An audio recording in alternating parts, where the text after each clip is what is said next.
పోయిన వారం చెప్పాను కదా, వారు విశ్వాసఘాతకులు కాకుండానట్లు నేను వారిని గుణపరచుదును, వారి మీదనున్న నా కోపము చల్లారను, మనస్ఫూర్తిగా వారిని స్నేహితును అన్నమాట.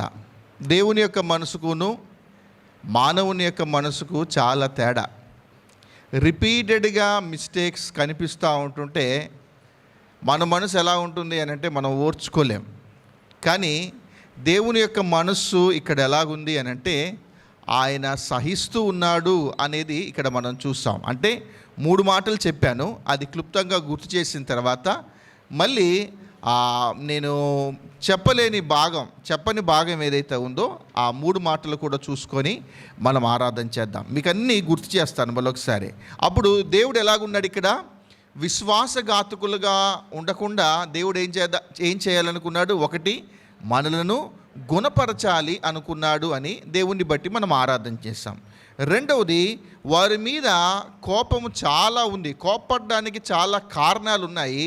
కానీ దేవుడు ఎలాగున్నాడు అని అంటే ఈ చివరి అధ్యాయం దగ్గరకు వచ్చేసరికి తన కోపాన్ని చల్లార్చుకున్నాడు అన్న మాటను బట్టి మనం ఆరాధన చేస్తాం. 3వది, ఆయన ఇంకొంచెం ఎక్కడికి వెళ్ళిపోయాడు అని అంటే మనస్ఫూర్తిగా నేను మీతో స్నేహించటానికి ఇష్టపడుతూ ఉన్నాను అని ఆయన ఏం చేశాడు అని అంటే మనతో తిరిగి సహవాసం చేయటానికి ఇష్టపడుతున్న దేవుడు అని మన దేవుని బట్టి మనం ఆరాధన చేస్తాం. మీకు గుర్తుందా దేవునికి ఎందుకు కోపం వచ్చింది? ఈ హోషేయ గ్రంథంలో ఈ 13 అధ్యాయాలలో మనం చూసాం దేవునికి కోపం వచ్చిన కారణాలు మనం చూసాం. ఒకసారి గుర్తు చేయమంటారా? ఎందుకు దేవునికి కోపం వచ్చింది అని అంటే మొట్టమొదటిది, వాళ్ళు ఏం చేశారు? యెహోవాను విసర్జించారు అన్న మాట మనం చూసాం. పేజీలన్నీ వెనక్కి తిప్పితే నేనున్న చివరి వారం ఆ పేజీలు చూస్తే మీకు అర్థమైపోద్ది. ఓకేనా? మొట్టమొదటిది ఏంటి? దేవునిని వాళ్ళు ఏం చేశారంట? విసర్జించారు. అది మొదటి కారణం. 2వది, విసర్జించడం మాత్రమే కాదు, బహుగా వ్యభిచరించిరి అన్నమాట మనం చూసాం. కనుక దేవుణ్ణి విసర్జించారు కాబట్టి వాళ్ళ మీద కోపం వచ్చింది, బహుగా వ్యభిచరించారు కాబట్టి వాళ్ళకు కోపం వచ్చింది అని మనం చూసాం. 3వది, ఎఫ్రాయిము విగ్రహములతో కలిసిపోయాను అన్న మాట చూసాం. అంటే విగ్రహారాధన వాళ్ళు చేస్తూ ఉన్నందుకు దేవునికి వాళ్ళ మీద కోపం వచ్చింది అనేది మనం చూసాం. దాని తర్వాత వాళ్ళు చేసిన మరొక పని ఏమిటంటే నాకు అనుకూలము కాని రాజులను, నాకు అనుకూలము కాని అధికారులను మీరు నియమించుకున్నారు అన్న కారణం చేత దేవుని యొక్క కోపము అనేది వీరి మీదకి వచ్చింది అనేది మనం చూసాం. 5వది, వాళ్ళు చేసిన తప్పు ఏమిటి అంటే మితి లేకుండా తిరుగుబాటు చేసిరి గనుక అన్నమాట మనం చూసాం. వీళ్ళు ఏం చేశారు? దేవునిని మితి లేకుండా తిరుగుబాటు చేశారు. అంత మాత్రమే కాదు, దేవుని యొక్క పరిశుద్ధమైన నామాన్ని వీళ్ళు ఏం చేస్తున్నారంట? దూషిస్తూ ఉన్నారు. కాబట్టి దేవుని యొక్క కోపం వీళ్ళ మీదకి వస్తూ ఉంది. చివరిది ఏం చెప్పాను అని అంటే హోషేయ 4వ అధ్యాయం 6వ వచనంలో ఉన్న మాట ఏంటి అంటే నీవు దేవుని ధర్మశాస్త్రమును మరిచితివి గనుక అన్న మాట మనం చూస్తాం. 1, వాళ్ళు యెహోవాను విసర్జించారు. 2, బహుగా వాళ్ళు వ్యభిచరించారు. 3, విగ్రహాలతో వాళ్ళు కలిసిపోయారు. 4, అనుకూలముగానే రాజులను అధికారులను నియమించుకున్నారు. ఇంకా కూడా చెప్పాను, వాళ్ళకున్న బంగారాలు, వాళ్ళకున్న వెండి మొత్తం వీటికి వాళ్ళు సమర్పించుకుంటూ వెళ్తున్నారు. కానీ దేవుని పని దగ్గరికి మాత్రం వాళ్ళు రావట్లేదు. అంత మాత్రమే కాదు, మితి లేకుండా తిరుగుబాటు చేసి దేవుని యొక్క పరిశుద్ధమైన నామాన్ని వాళ్ళు దూషిస్తూ ఉన్నారు, నిత్యము తిరుగుబాటు చేస్తున్నారు, దేవుని యొక్క ధర్మశాస్త్రాన్ని మరిచారు అనుకుంటూ నా కోపం మీ మీద ఉంది అని చెప్పుకుంటూనే ఆయన ఏం చేశారంటే ఇప్పుడు మళ్ళీ మీకు అవకాశం ఇస్తున్నాను ఏంటంటే నా కోపము చల్లారెను అన్న మాట మనం చూసాం. చల్లారెను అన్న మాటకి ఏం చెప్పాను? ఒక ఇంగ్లీష్ పదం చెప్పాను, గుర్తుందా మీకు? చల్లారెను అన్న మాటకు ఏం చెప్పాను అని అంటే టర్న్డ్ అవే అన్న మాట మనం చూసాం. అంటే మన మీదికి రావాల్సిన దేవుని యొక్క కోపము అనేది ఎక్కడికి వెళ్ళిపోయింది అని అంటే అది పక్కకు తిరిగిపోయిందంట. ఎవరి మీదకి తిరిగిపోయింది అని అంటే యేసుక్రీస్తు ప్రభు వారి మీదకి మనకు రావాల్సిన శిక్ష అనేది ఆయన మీదకి వెళ్ళింది. ఎఫెసీయులకు రాసిన పత్రికలో మనం చూసాం కదా, శరీరం యొక్కయు మనస్సు యొక్కయు కోరికలను నెరవేర్చుకొను అనుకొనుచు స్వభావ సిద్ధముగా దేవుని యొక్క దైవోగ్రతకు మనం పాత్రులమై ఉన్నప్పుడు ఆ ఉగ్రత మన మీదికి రావాలి. కానీ మన మీదికి రావాల్సిన దేవుని యొక్క ఉగ్రత ఎవరి మీదకి వెళ్ళిపోయింది? దేవుని ప్రియకుమారుడైన యేసుక్రీస్తు మీదకు వెళ్ళిపోయింది. ఆయన చెప్పాడు, ఏమన్నాడు అనంటే, మీరు ధర్మశాస్త్రాన్ని మరిచారు కాబట్టి, మీరు పరిశుద్ధమైన దేవుని యొక్క నామాన్ని దూషిస్తూ ఉన్నారు కాబట్టి, మీరు నన్ను మరిచారు కాబట్టి నేను మీ పిల్లల్ని నేను మర్చిపోతాను అన్న తీవ్రతలోకి కూడా తాను వెళ్ళిపోయాడు. ఆకాను గురించి మాట్లాడుకున్నాం. బబులోనులో ఉన్న దానియేలును పట్టించిన ఆ కుటుంబాల గురించి మనం మాట్లాడుకున్నాం. అలానే హామాను అతని 10 మంది పిల్లల గురించి కూడా మనం మాట్లాడుకున్నాం. శిక్ష అనేది పాత నిబంధన గ్రంథంలో ఎవరు తప్పు చేస్తే వాళ్ళ మీదకి, వాళ్ళ పిల్లల మీదకి వెళ్ళింది. కానీ మనం ఏ కాలంలో ఉన్నాము అనంటే, యేసుక్రీస్తు ప్రభువారి యొక్క దయ వలన, దేవుని యొక్క కృప వలన ఏం జరిగింది అంటే, ఈ కోపము అనేది చల్లారింది. మన మీదికి రావాల్సిన కోపము ఎటుపోయిందంటే ఆయన ప్రియ కుమారుని మీదకి వచ్చింది. దేవా, నా గురించి మీరు శిక్షను అనుభవించినందుకు వందనాలు ప్రభువా అనుకుంటూ ఈ 4 మాటలను బట్టి మనం ఆరాధన చేసుకున్నాం. 1, విశ్వాసఘాతకులు కాకుండా ఆయన గుణపరిచే దేవుడు. 2, ఆయన కోపాన్ని చల్లార్చుకున్నాడు. 3, మనస్ఫూర్తిగా మనతో స్నేహించడానికి ఇష్టపడ్డాడు.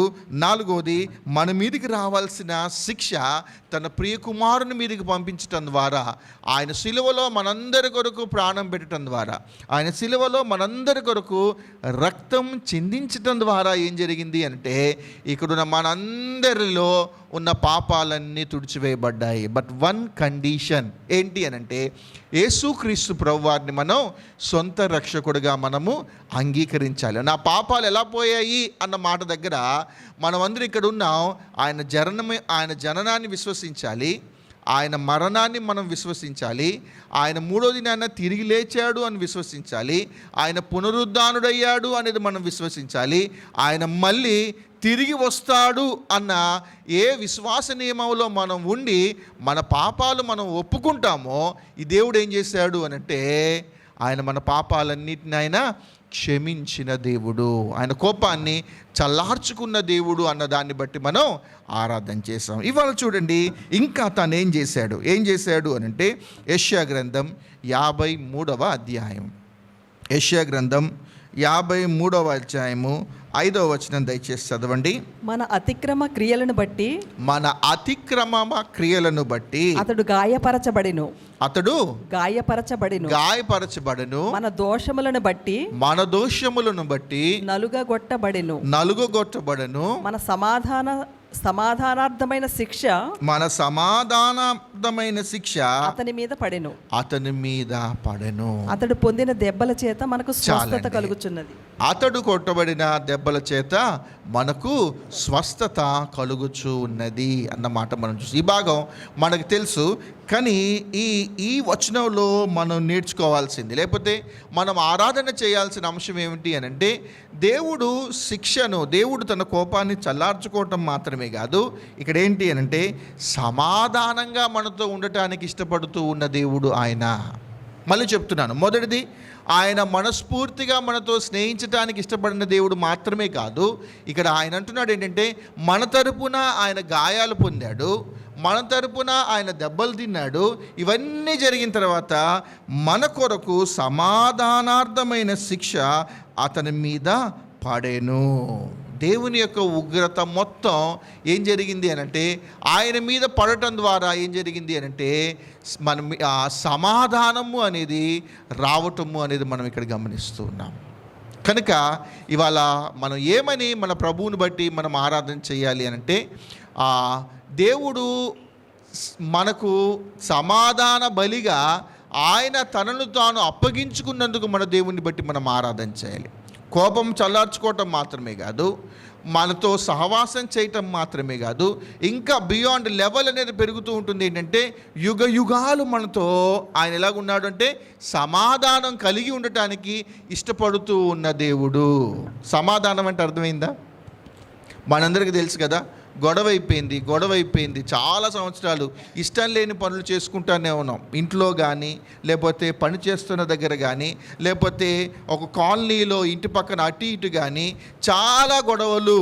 ఇట్లా గడ్డేస్తే మంట వచ్చే అంత కోపాలు ఉన్న తర్వాత కూడా ఒకవేళ సమాధాన పరిచర్య అనేది జరిగిన తర్వాత మీరు కలిసి ఉంటేనే బాగుంటుంది అని చెప్పినప్పుడు సమాధాన పడటము అనేది మనం గమనిస్తూ ఉంటాం.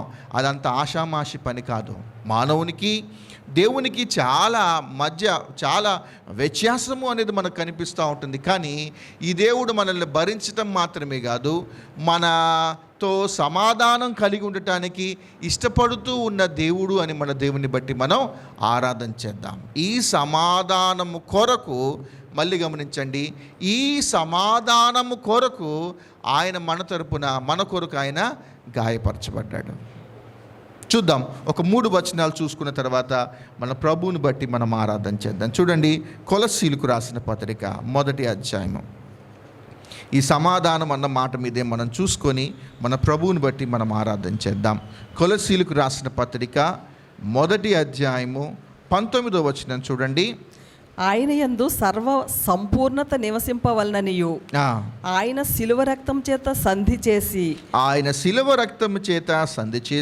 ఆయన ద్వారా సమస్తమును అవి భూలోకమందున్నవైనను పరలోకమందున్నవైనను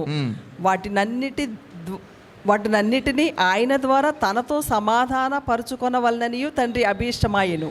చూడండి ఎంత మంచి మాట అంటే, ఇక్కడ రాయబడిన మాట ఏంటంటే తనతో సమాధానపరుచుకొనవలననియు తండ్రి అభీష్టమాయెను అన్న మాట ఉంటుంది. ఇదంతా ఎలా చేస్తున్నాడంటే ఏదో కాంప్రమైజ్ కావట్లేదు. సరే పెద్దోళ్ళు మీరు చెప్పారు కాబట్టి, ఇగో మీరు అంటున్నారు కాబట్టి, ఇగో ఇంకొక 2 నెలలు, ఇంకొక 3 నెలలు సరే ఛాన్స్ ఇస్తాను, నేను ఈ 3 నెలలు నేను గమనిస్తాను, బాగుంటే చూద్దాం అనుకుంటూ కాంప్రమైజ్ అవుతున్నట్టు ఇక్కడ ఏం కనపడట్లేదు. ఇక్కడ ఏం చేస్తున్నాడు అంటే యేసుక్రీస్తు ప్రభువారి యొక్క శిలువ కార్యాన్ని మనం గమనిస్తూ ఉంటున్నప్పుడు ఇక్కడ అది తనతో సమాధానపరచుకొనవలనని తండ్రి అభీష్టమాయెను. ఆయన శిలువలో తనను తాను అప్పగించుకోవటం ద్వారా, శిలువ రక్తం చేత సంధి చేసి ఆయన ద్వారా, చూడండి, సమస్తమును అన్న మాట అండర్లైన్ చేసుకోవాలి మనం. ఆయన ద్వారా సమస్తమును, ఒకదాన్ని వదిలిపెట్టి ఇంకొక దాన్ని మాత్రమే సమాధానపరుచుకోవాలనేది కాదు దేవుని యొక్క ఇష్టం. సమస్తమును అవి భూలోకమందున్నవైనను పరలోకమందున్నవైనను వాటన్నిటినీ ఆయన ద్వారా సమాధానపరుచుకొనవలనని తండ్రి అభీష్టమాయెను. 21వ వచనం చూడండి, మనం ఎలాగున్నాం. మరియు గతకాలమందు దేవునికి దూరస్తులను మీ దుష్క్రియల వలన మీ మనసులో విరోధ భావము గలవారనై ఉండిన మిమ్మును కూడా తన సన్నిధిని శుద్ధులుగాను నిర్దోషులుగాను నిరపరాధులుగాను నిలవబెట్టుటకు ఆయన మాంసయుక్తమైన దేహమందు మరణము వలన ఇప్పుడు మిమ్మును సమాధానపరచెను. మన దేవుడు ఎవరు అనంటే సమాధానపరిచే దేవుడు అని మన దేవుని బట్టి ఆరాధన చేయాలి. అంటే ఆయన తగ్గటం మాత్రమే కాదు, ఆయన తల దించుకోవటం మాత్రమే కాదు, నేను నీతో కాంప్రమైజ్ అవ్వట్లేదు, ఇష్టపూర్తిగా దేవుడు ఏం చేస్తున్నాడంటే మనతో ఒక సమాధానము అనేది కలిగి ఉండటం కొరకు ప్రాణాన్ని అప్పగించటానికి కూడా తాను ఇష్టపడ్డాడు. ఎవరు మనం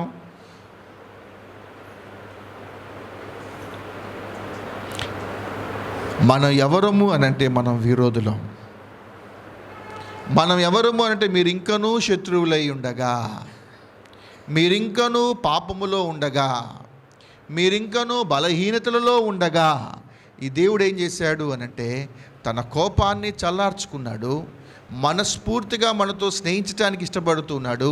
ఇష్టపూర్తిగా మనతో సమాధానపరచడానికి ఇష్టపడుతున్న దేవుడు అని మన దేవుని బట్టి మనం ఆరాధన చేద్దాం. రెండవది చూడండి, కొరింథీయులకు రాసిన 2వ పత్రిక, కొరింథీయులకు రాసిన 2వ పత్రిక 5వ అధ్యాయము 5వ అధ్యాయము 19వ వచనం దయచేసి చూడండి. అదేమనగా దేవుడు వారి అపరాధములను మన అపరాధములను వారి మీద మోపక క్రీస్తునందు లోకమును తనతో సమాధానపరుచుకొనుచు ఆ సమాధాన వాక్యమును మాకు అప్పగించెను. చాలండి. ఇక్కడ కూడా ఆయన ఏం చేశాడు? క్రీస్తునందు లోకమును తనతో సమాధానపరుచు కొనుచు. కంటిన్యూస్ కనిపిస్తుంది ఇక్కడ. సమాధాన పరుచుకున్నాడు. మధ్యలో ఏదో తేడా కొట్టిన తర్వాత లేదులే, నీ మైండ్కి నా మైండ్కి అసలు టాలీ లేదు, నీకు నాకు సహవాసం అనేది కుదరని పని, నువ్వు నేను కలిసి ఉండటం అనేది జరగని పని అనుకోవట్లేదు దేవుడు. ఇక్కడ ఆయన ఏం చేస్తున్నాడంటే, క్రీస్తు ఎంత పర్ఫెక్ట్ మ్యాన్ అంటే, ఆయన ఎంత చక్కగా ఆ దేవునికి మానవుల్ని ఎంత చక్కగా ఆయన సంధి చేస్తూ ఉన్నాడు అని అంటే, ప్రతిరోజు ఆయన చేసే పని ఏమిటి మనం చూసాం కదా. అపవాది చేసే పని ఏమిటి అని అంటే, మన మీద పితరులు చెప్తూ ఉంటాడు, మన మీద వాడు నేరాలు మోపి దేవునితో సహవాసం కలిగి ఉండకుండా వాడు ప్రయత్నం చేస్తూ ఉన్నప్పుడు, ఈ క్రీస్తు మన కొరకు ప్రాణం పెట్టడం మాత్రమే కాదు, లోకమును తనతో సమాధానపరుచుకొనుచు అన్నమాట మనం చూస్తూ ఉంటాం. కనుక సమాధానం కలిగి ఉండటానికి ఇష్టపడుతున్న దేవుడు. విశ్వాసులంగా, వాక్యము ఎరిగిన వ్యక్తులంగా కొన్నిసార్లు మనం ఈ మాట దగ్గర ఇబ్బంది పడతాం.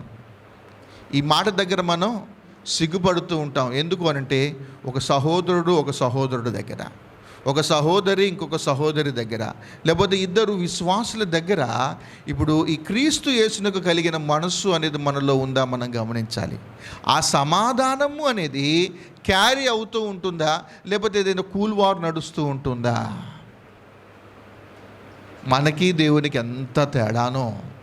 అందుకనే ఎన్ని వేల సంవత్సరాలు అవుతూ ఉన్నప్పటికీ కూడా, ఎన్ని వేల సంవత్సరాల నుండి దేవుని యొక్క గుణలక్షణాలు మనం మాట్లాడుకుంటూ ఉన్నప్పటికీ కూడా ఆ తరగని గనిలాగా అలాగ ఉంటూ ఉంటుంది. మన దేవుడు సమాధాన పరుస్తూ ఉన్న దేవుడు. అంత మాత్రమే కాదు, మన దేవుడు ఎవరంటే సమాధానము పరుచుచూ ఉన్న దేవుడు అని మన దేవుని బట్టి మనం ఆరాధన అనేది మనం చేద్దాం. మూడవది రోమీలకు రాసిన పత్రిక, ఇది కూడా చూద్దాం. రోమీలకు రాసిన పత్రిక 5వ అధ్యాయము. రోమీలకు రాసిన పత్రిక 5వ అధ్యాయము మొదటి వచనం చూద్దాం దయచేసి. కాబట్టి విశ్వాస మూలమున మనము నీతిమంతులుగా తీర్చబడి మన ప్రభువైన యేసుక్రీస్తు ద్వారా దేవునితో సమాధానము కలిగి ఉందుము. ఫుట్ నోట్లో ఉంటుంది, దేవునితో సమాధానము కలిగి ఉన్నాము. ఆయన మనతో సమాధానం కలిగి ఉండటానికి ఇష్టపడ్డాడు. ఆయన మనతో ఇప్పటికీ సమాధానం కలిగి ఉండటానికి ఉంటాను అని అంటా ఉన్నాడు. సమాధానము అనేది కనిపిస్తూ ఉంటుంది. మూడోది ఇప్పుడు మనకి ఇస్తున్న బాధ్యత ఏమిటి అంటే, దేవునితో సమాధానము కలిగి ఉన్నాము. దేవునితో సహవాసము అనేది మన దేవునితో మనం సమాధానము అనేది కలిగి ఉంటే, ఇందా చూసాం కదా, మనం విశ్వాసఘాతకులు కాకుండా ఆయన ఏం చేస్తాడు? మనల్ని గుణపరుస్తూ ఉంటాడు. ఆయన గుణపరిచినప్పుడు ఏం జరుగుతుంది అని అంటే, ఇక్కడ చదవబడిన భాగాన్ని బట్టి మనం నీతిమంతులుగా తీర్చబడతాం. నీతిమంతుడు ఏం చేస్తాడు అని అంటే, దేవునితో సమాధానముగా ఉండటానికి ఇష్టపడుతూ ఉంటాడు. ఆయన ఆలోచనలు కానీ, ఆయన క్రియలు కానీ, ఆయన దినచర్య అనేది తనను తాను బేరేజు వేసుకుంటూ, ప్రతిరోజు తనను తాను గమనించుకుంటూ తానేం చేస్తాడు అంటే, ఇలాగ ఉండటం వలన దేవునితో సరిగా సమాధానం అనేది నాకు ఉండదేమో. ఇది పర్సనల్ డెసిషన్. ఇందాక చదివిన వచనాలేమో దేవుడు ఆయన నిర్ణయాలు ఏం మారలేదు. మీతో సమాధానంతోనే, మీతో సహవాసం చేయడానికి నేను ఇష్టపడుతూ ఉన్నాను, మిమ్మల్ని గుణపరుస్తూనే ఉన్నాను ఇప్పటికీ. కానీ ఇప్పుడు మనం తీసుకోవాల్సిన నిర్ణయం ఏంటి అని అంటే, నేను దేవునితో సమాధానము కలిగి ఉండాలి అని అంటే నా జీవన శైలి అనేది చాలా జాగ్రత్తగా ఉండాలి. కనుక మన దేవుడు ఎవరు అనంటే సమాధానము కలిగి ఉండటానికి ఇష్టపడుతున్న దేవుడు అని మన ప్రభువుని బట్టి మనం ఆరాధన చేద్దాం. ఇంకా చూద్దామా, 5:1 అయిపోయింది, మధ్యలో మీరు చదవండి, చాలా కనిపిస్తూ ఉంటాయి. చివరికి వచ్చేద్దాం చూడండి, 9, 10 వచనాలు. కాబట్టి ఆయన రక్తం వలన ఇప్పుడు నీతిమంతులుగా తీర్చబడి మరింత నిశ్చయముగా ఆయన ద్వారా ఉగ్రత నుండి రక్షింపబడుదుము. ఏలయనగా శత్రువులమై ఉండగా ఆయన కుమారుని మరణము ద్వారా మనము దేవునితో సమాధానపరచబడిన ఎడల సమాధానపరచబడిన వారమే ఆయన జీవించుట చేత మరి నిశ్చయముగా రక్షించబడుదుము. అంతేకాదు మన ప్రభు అయిన యేసుక్రీస్తు ద్వారా మనము దేవుని యందు అతిశయపడుచూ ఉన్నాము. ఆయన ద్వారానే మనము ఇప్పుడు సమాధాన స్థితి పొంది ఉన్నాము. ఎందుకు యేసుక్రీస్తుని బట్టి మనం అతిశయపడాలి? ఎందుకు ఈయనను బట్టి మనము ఈయననే మనము ఎందుకు మనం ఆరాధన చేయాలి అని అంటే, ఆయన చూసాం కదా, మన కొరకు మన మీదకి రావాల్సిన ఉగ్రతనంతటిని ఆయన మీదకు త్రిప్పివేసుకున్నాడు. కోపాన్ని చల్లార్చుకోవటం మాత్రమే కాదు, ఆయన వీరేమి చేయిచు ఉన్నారో వీరు ఎరుగరు ప్రభువా అని మరణించిన దగ్గర నుండి నేటి దినం వరకు తన యొక్క పని ఏమిటి అని అంటే సమాధాన పరిచర్య.